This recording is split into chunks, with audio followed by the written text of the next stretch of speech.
এখানে দেখুন ওনারা কিন্তু এক একটি জায়গায় এক একজনকে পুজো করছে। পৃথিবীর একমাত্র ধর্ম ইসলাম, যে ধর্মের মানুষ একমাত্র আল্লাহর উপর যখন ঈমান আনে এবং আল্লাহর একাত্মবাদ স্বীকার করে, আর কারো কাছে তাকে মাথা নত করতে হয় না। আজকে বৌদ্ধ ধর্মের এই মন্দিরে, মহেশখালীর এই মন্দিরে এসে যে দৃশ্যগুলি আমাকে অবাক করেছে, আমি এখানে যে দৃশ্যগুলি দেখতে পাচ্ছি সেগুলো আপনাদেরকে আমি নিজ হাতে দেখাতে চাই। বন্ধুরা দেখুন, এখানে দেখুন ওনারা কিন্তু এক একটি জায়গায় এক একজনকে পুজো করছে। এই যে দেখুন এখানে একটা স্ট্যাচু দেওয়া আছে, এখানে পুজো করছেন। তারপরে এখানে একটি বাঘের ছবি দেওয়া আছে, এটাকেও তারা কিন্তু পুজো করছেন। এই যে বৌদ্ধ মন্দিরের, এটা হচ্ছে প্যাগোডা বা ওদের ধর্মের কোনো একটা সম্মানিত স্থান। এই যে দেখুন এখানেও কিন্তু এই একটা মহিষ বা কি জানি এটাকেও পুজো করছেন।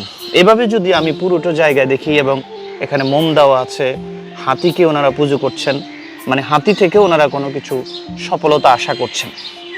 একমাত্র ইসলাম ধর্ম, এখানে দেখতে পাচ্ছেন এখানে কিন্তু একটা সাপের চিহ্ন দেওয়া আছে, এটাকেও কিন্তু তেনারা পূজা করছেন। আমি যদি আপনাদেরকে আরও একটি জিনিস দেখাই, এই যে ইঁদুরের মতো কিংবা আপনার বেজির মতো যে জিনিসটা দেখা যাচ্ছে, এই জিনিসটাকেও কিন্তু ওনারা পুজো করছেন। পুরো অংশ জুড়েই শুধু পুজোর চিহ্ন। আর ওইদিকে যদি আপনাদেরকে আরও দেখাই, একটি বট গাছের এখানে দেওয়া আছে। আমরা মুসলমানের ভিতরে অনেকেই আছেন যারা মাজার ভক্ত, মাজার পুজো করেন, ওই রকমই কিছু একটা মনে হয়। এই গাছটাকে লাল শালু দিয়ে এটাকে করে রাখা হয়েছে, আর এখানে মোম দিয়ে ওনাদের আশীর্বাদ প্রকাশ করছেন, ফুল দিয়ে আশীর্বাদ প্রকাশ করছেন। এই যে দেখুন এখানেও ফুল দেওয়া আছে। আমার কথা হলো একমাত্র ইসলাম ধর্ম, যেই ধর্ম আপনি যদি অ্যাকসেপ্ট করেন এবং মেনে নেন, আপনাকে আর কারো কাছেই মাথা নত করতে হবে না। বন্ধুরা, এটি হলো ইসলাম। আমি সত্যিই ধন্য এবং নিজেকে প্রাউড ফিল করছি যে আমি মুসলমান এবং মুসলমান হয়েছি। আর বৌদ্ধ ধর্ম অত্যন্ত সম্মানিত ধর্ম এবং ওটি একটি প্রাচীনতম ধর্ম। কারো ধর্মের বিরুদ্ধে কথা বলা কিংবা ধর্মকে অবহেলা করা এটা আমার মুখ্য বিষয় নয়।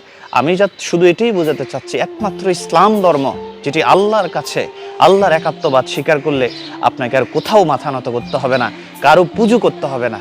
আর বেশিরভাগ অন্যান্য ধর্ম বিভিন্ন জায়গায় চাঁদকে পূজা করতে হয়, সূর্য পূজা করতে হয়, পানি পূজা করতে হয়, যেই দৃশ্যগুলা এখানে আপনাদেরকে হাতে কলমে দেখালাম। বন্ধুরা, এই দৃশ্যগুলি যদি আপনাকে দেখতে হয় তাহলে আসতে হবে মহেশখালীর বৌদ্ধ মন্দিরে, এখানে আসতে হবে। ধন্যবাদ সকলকে।